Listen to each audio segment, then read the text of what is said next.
कार्याची जी माहिती आहे, त्यांनी महिला सक्षमीकरणासाठी महिलांसाठी जे कार्य केले आहे हे आम्ही आजच्या पिढीला देत आहोत आणि वाशिम इथे आम्ही खूप मोठ्या प्रमाणात ही जयंती साजरी करत आहोत। महिला सक्षमीकरणासाठी त्यांचे खूप मोठे योगदान आहे।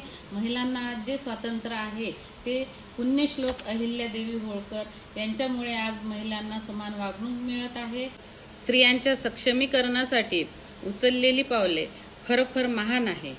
आज त्याचं सर्वात मोठं श्रेय पुण्यश्लोक अहिल्याबाई होळकर यांना जाते।